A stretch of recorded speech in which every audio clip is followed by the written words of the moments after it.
Mas quando eu vou assistir um campeonato fisiculturista, cara, eu acabo ficando um pouco quieto pra não ser aquele cuzão. Porque, cara, eu não consigo ver ninguém na condição. Ninguém na condição. Tu não tá num super condicionamento incrível em 5 semanas, tu não vai conseguir chegar bem no campeonato. Condição física não é definição.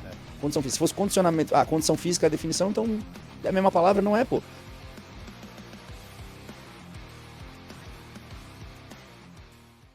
Atualmente, desculpa, Pode falar. atualmente, uma média assim, Hadi Chopin e Derek competem com quantos quilos mais ou menos? Porque eles eram da 212, né? Subiram pra Open, mas não foi assim um peso muito adicional. O Derek né? é mais baixo que eu, cara. O Derek tem, cara, 230 pounds em média. 230 pounds é um pouquinho mais, é menos de 110 quilos. Menos, bem menos. Tipo, sei lá, 105, vai. Por isso, Mas você com 101 ia tá brabo também. É igual, com a condição que você puxa tão absurda assim, o físico fica cheio, revigorado e tal, mas você consegue adicionar muito peso em cardápio? Ou não, o físico tá uma fornalha tão grande que... Já tentei fazer os dois. Já tentei compensar no cardápio. Tu fala aqui depois da pesagem. Isso. Já tentei compensar, atolando o peso cai. carbo, o peso sobe e eu perco a condição. Ah, tá. O cardápio bom que eu faço é aquele que eu como, o peso não sobe e parece que eu vou ficando cada vez mais cheio, mas o peso não sobe. Então eu não vou segurando água, sabe? Então, esse é o... Mas eu não corto o sal e não corto água também. Eu mantenho uma gestão de água que é mais ou menos assim, uma xícara, um mug, que eles chamam nos Estados Unidos, é uma caneca, né? Caneca.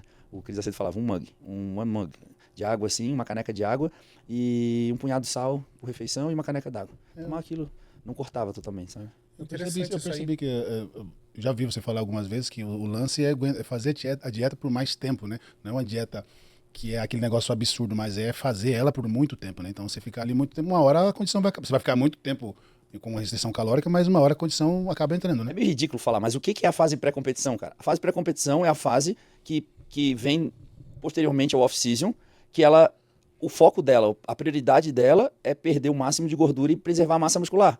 Cara, são tão simples, mas na prática a galera não faz isso, pô. O cara, ele chega numa condição, ali vai 70%, e aí ele se sugestiona de que esses 30%, se ele manipular água e sal lá no final, vai dar certo.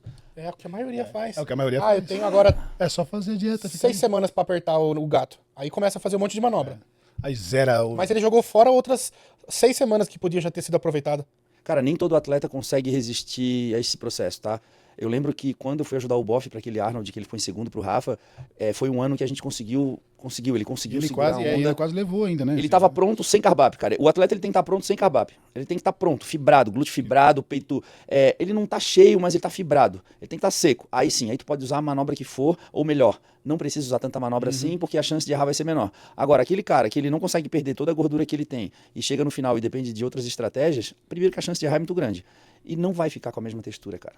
É igual um bolo, velho. Tu vai preparar um bolo no forno e vai dizer, cara, esse bolo aqui a massa precisa assar por 1h30. Eu tô com pressa, eu vou ligar o fogo mais alto e vou assar por 45 minutos. Cara, vai ficar Queima bom. tudo, Não vai ficar bom, porra. A densidade do atleta, a entrega dele não vai ser a mesma, né? Tem coisas que é o tempo, Hugo.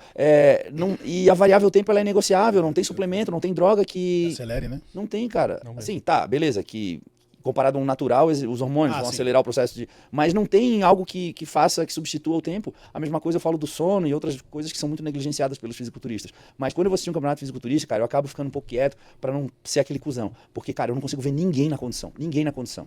Tanto que eu fiz o Fitpira lá, cara, dava pra ver a diferença, mesmo já nos descontos do árbitro ali, mesmo no 45 segundo tempo da minha carreira, que eu já não tava no meu auge ali, mas tu percebia o condicionamento de pele, aquele cara que fez o trampo, sabe? Já olhar e falar assim, cara, é diferente. Geralmente é quanto tempo ali, o seu contexto é o quê? 6 meses? Ali eu fiz 32 semanas pro Fitpira, mas normalmente, cara, 20 semanas. 20 semanas é o suficiente. Só que eu não começo uma dieta assim altamente restritiva. Eu vou começando a dieta, eu vou observando semana a semana, eu vou mexendo em uma variável por vez. Adiciono o cardio depois de umas 3, 4 semanas que eu tô de dieta, vou limpando a dieta, vou mantendo. Então, quando chega ali mais ou menos em 12, 10 semanas, eu já sei o condicionamento que eu preciso estar. Quando chega em 7 semanas, já sei o condicionamento que eu preciso estar. Quando chega em 5 semanas, se tu não tá num super condicionamento incrível em 5 semanas, tu não vai conseguir chegar bem no campeonato. Porque para iniciar a peak week, a galera fala peak week, fala última semana. Mas a finalização, ela começa 2 semanas antes, cara. Porque se tu não tá seco 2 semanas antes... Não vai adiantar peak week Não nenhum. vai adiantar, não vai ter peak week, entendeu? Ali a peak week é outra coisa, né? Pra depletar, pra você poder... Crazy week. Quando eu vejo os atletas, cara, eu fui para um campeonato em Natal lá. Era estrogênio e tal. E, nossa. Aí eu cheguei no backstage, olhava pros atletas, cara, e eu dou um feedback bem sensato pra poder ajudar o cara. E eu falo, pô, cara, teu físico é incrível, mas tu tá com físico de 4 semanas pra competição. Aí ele fala, não, é porque eu tive pouco tempo pra fazer dieta. Cara, uns 5 falaram isso pra mim. Daí chegou uma hora que eu falei, porra, então por que vocês não começaram a dieta antes? Por que não vai no próximo, então? A gente sabe que a realidade do amador não é assim, né, cara? A gente não tem, as pessoas não têm dinheiro nem pra fazer a própria dieta. Só que a gente é obrigado a dar o feedback, pô. Né? E a galera não entende. Condição física não é definição.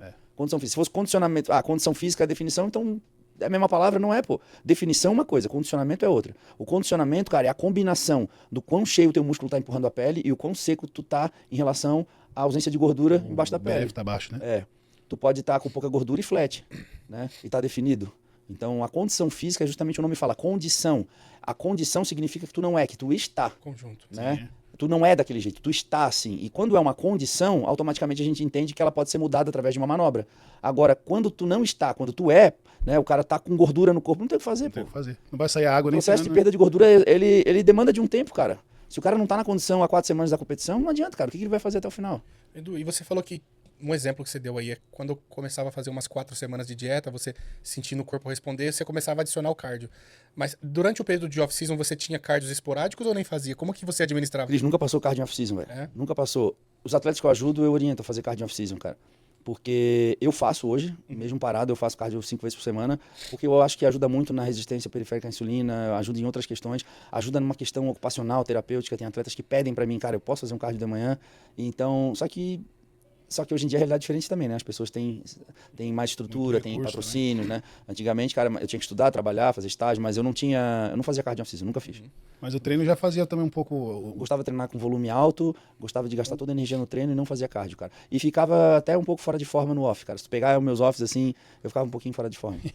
Mas pensando em gasto energético, em demanda, em acúmulo de energia, você acha que era vantajoso acordar de manhã tranquilo, sem a pressa de ir pro cardio? Isso te poupava assim, mais energia pra treinar melhor? Não, Você acha que cara. se você tivesse numa rotina de fazer 5, naquela época, 5 cardios por semana, te atrapalharia no seu ritmo de treinar depois ou não ia? Não, cara, eu acho que não interferia muito, não. Aí, claro, né? Depende da intensidade do cardio. Um cardio leve, em off-season, acho que é super bem-vindo. Uma caminhada. Não vai botar o cara numa escada, um cardio super intenso, né? Elástico no tornozelo. Essa quadríceps e glúteo, né? Mochila nas costas. Mochila nas costas. Passada no meio da rua no sol, né? Mas, assim, um cardio, cara, leve, de 30 minutos, Faz é bem. super bem-vindo. Eu acho que sim, cara, eu sou adepto, sabe? Então, assim, eu tive um professor, que foi o Cris Aceto, onde eu tive aí quase 20 anos de experiência de trabalhar junto com ele, e eu tive a oportunidade, cara, dele dividir a preparação dele comigo, com muitos atletas. Então, eu sabia exatamente o que o Shaw Roden estava fazendo, particular ali, eu sabia né, o que todo mundo estava íntegra. fazendo, ele me mostrava as fotos e pedia a minha opinião. Legal. Então, a gente trocava muito, sabe? E era muito fácil para ele trabalhar comigo, porque eu dava um feedback preciso para ele. E quando eu não sabia ou estava muito cansado, eu preferia não dar feedback. Porque aí era o que eu estava sentindo, e não era o que estava acontecendo, né? Às vezes ele falava assim, tu tá muito... Eu falava, eu tô muito cansado, cara. Ele falou, tu tá cansado, mas teu corpo não tá cansado. Ele olhava e falava, teu corpo não tá cansado. Teu corpo tá responsivo, tá funcionando bem. Então a gente ia por esse caminho, assim. Eu aprendi muito com ele, cara. Aprendi Em termos muito... de conhecimento, Edu, você acredita que hoje essa nova geração do esporte, juntamente com os coaches, estão trabalhando mais ou menos na linha que você trabalhava com ele no passado? Ou ainda está para trás? Ou hoje evoluiu muito? Falar alguma coisa por aí. Eu acho que... Acho não, né? O nosso esporte está cada vez mais próximo da ciência, né? Hoje a gente tem muito mais nutricionistas, a gente tem muito mais estudos que vão saindo, vão acontecendo, mas eu aprendi uma lição, Cris Aceto, cara, que as coisas são mais simples do que parece. E as pessoas, elas tendem a negligenciar as coisas simples. O que eu falo sobre isso? A própria fase do pré-contest, cara. É uma fase que, prioritariamente, é uma fase de perda de gordura. Então, por que tu não utiliza essa fase para perda de gordura? Por que tu tem que ficar mexendo em tantas variáveis para chegar no final e não ter feito o que essa fase ela pede, sabe? Então, eu acho que as coisas são simples, cara. Eu acho que o atleta de alta performance, ele precisa fazer algo simples por muito tempo. E o complexo é manter algo simples por muito tempo. Né? Perfeito. Eu acho que essa é a questão. Você acha que a sua relação com o Cris ajudou em performar tão bem? Porque dá pra ver que você tem uma relação muito boa, de amizade, de fato, sim, né? Assim, pode ser, né? De parente e tal. E isso ajudou, porque eu vejo, a gente já comentou algumas vezes em podcast aqui, e que os atletas que têm uma relação boa com o treinador específico têm melhores resultados, né? Você acha que é por aí, não? Cara, se tu pegar, por exemplo, o Lucas Coelho, ele não vai falar bem do Cris Aceto. Porque são estilos diferentes. Ele demanda de uma atenção que o Cris não vai dar. Então talvez ele tenha que achar uma pessoa que seja mais o perfil daquilo que ele busca. Tem pessoas que não curtem muito o Cris Aceto. O próprio Rafa, cara, em algum momento da carreira onde ele estava já com algum problema no intestino ali, que ele precisava de alguém mais minucioso, que ouvisse mais o feedback dele em relação à dieta, aos desconfortos, talvez esse cara não é o Cris, sabe? Eu sempre fui muito independente, cara, sempre fui muito autodidata. Pra mim, cara, eu só falo o que eu tenho que fazer, não falo mais nada, só diz o que eu tenho que fazer. Esse é o Cris Aceto.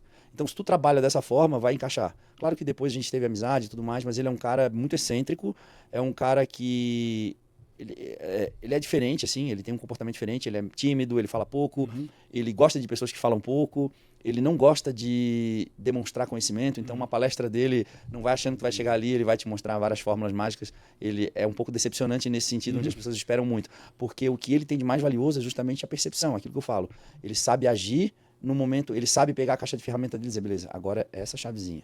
Agora é essa. Ele não precisa te mostrar a caixa inteira e explicar o porquê que ele vai usar aquilo. Então ele chega, às vezes, faz uma mudança muito simples, muito sutil e funciona, cara. Sabe? Então eu gosto desse estilo dele, assim, simplesmente vai ali e faz. É que a identificação rolou, né, também. As personalidades devem ser parecidas para ter uma relação tão boa com ele.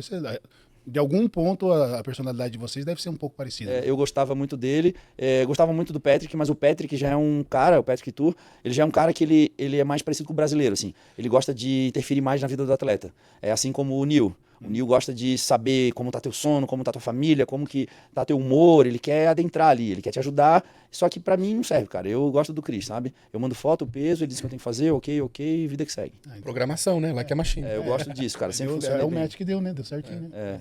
Basicamente... Mas eu entendo uma pessoa que fala, cara, não me dei bem com o Cris. Eu entendo Preciso de mais perfeitamente. atenção. Falei pro Lucas, cara, eu entendo perfeitamente, irmão. Eu amo o Cris, mas eu entendo perfeitamente o que tu tá falando. É que tu não tá falando, ele não tá falando sobre se o Cris entende ou não o fisiculturismo. Ele tá dizendo que ele não bateu, sabe? São pessoas diferentes, né? Não falam a mesma língua, literalmente, né? Cara, a primeira preparação que eu fiz com o Cris, a primeira de todas, 2009, contratei ele, porra, tô trabalhando com o Cris Aceto, caralho, porra, cara, atleta, nutricionista do Jay Cutler, meu Deus, cara, eu tô em outro nível, primeiro Mr. Olímpia, faltando 15 semanas eu contratei ele, ele perguntou o que eu tava fazendo, eu fui lá e falei, ó, tô fazendo essa dieta aqui, esse cardio, esse treino, ele, beleza, só continua. Aí ele, me atualiza em 4 dias, eu mandava foto e peso, aí ele falava assim, bigger and harder, tipo, maior e mais duro, mais seco. Aí continua. Cara, eu fiz praticamente, sem brincadeira, das 15 semanas, eu fiz 11 semanas a minha própria dieta. Você chegou já fazendo. Que eu passei pra ele. Ó, eu tô comendo isso de manhã, isso no almoço, isso antes do treino. E ele falou, continua. Faltando 4 semanas pro campeonato, eu falei, cara, pra que eu contratei o cara? Eu mando foto a cada 4 dias e ele fala, continua. Quando eu já tava quase mandando o cara tomar no cu, pegando meu dinheiro de volta, aí ele, beleza, amanhã segue esse cardápio aqui. Opa, olhei assim, carboidrato pra cacete, eu falei, nossa, beleza, vou fazer. Comi pra caramba. Aí ele botava assim, refeição livre. Aí ele livre? É livre. Eu ia pra um rodízio de massa, era tipo uma churrascaria que tinha rodízio de massa e carne. Eu comia até passar mal. Tio Gunley. Daqui a pouco, 3, 4 dias, refeição livre de novo. Daqui a pouco ele me dava alguma coisa pra tomar que eu nunca tinha tomado. Nunca tinha usado, na minha primeira preparação pro Olímpia, eu nunca tinha usado o Masteron, nunca tinha usado várias coisas assim que eu usei. T3 eu nunca tinha usado, a Nastrozol na preparação eu nunca tinha usado. Não tinha usado quase nada assim. Então foi muito bom também nessa questão de meu físico responder, que era a primeira vez que eu tava usando um monte de coisa, sabe? E aí, cara, nas últimas 4 semanas ele fez manobras que eu nunca faria, nunca pensaria em fazer, porque eu me preparava sozinho antes, que eu jamais usaria em fazer. E meu físico cada vez maior, mais seco. Você não conseguia imaginar que aquilo fosse possível fazer ou que você... Não, meu Deus do céu. O coach bom, cara, na minha opinião, é aquele que ele faz uma coisa que tu jamais faria sozinho e dá bom. Isso pro atleta é muito bom, porque tu olha e fala assim, cara, eu nunca conseguiria fazer isso sozinho, ou seja, eu preciso dele. É interessante nessa história que ele confia tanto no trabalho dele que ele não precisou mudar o que você estava fazendo para mostrar trabalho. Não, eu vou mudar tudo porque o que você fazia não estava prestando. É visual. Ou seja, a lição. A melhor coisa a se fazer muitas vezes é não fazer nada. Às vezes chega pro cara e fala assim, pô, cara, eu não mudaria nada. Aí o cara fica super decepcionado contigo. Caralho, cara. Não, você tá fazendo certo. Ele foi falar comigo, falou pra não mudar nada. Pô, sabe? Mas é basicamente isso, né? Você não mexe no sal, você não mexe na água. Por quê? Você olha, não precisa mexer no sal, não precisa mexer na água, deixa. Tá secando, né?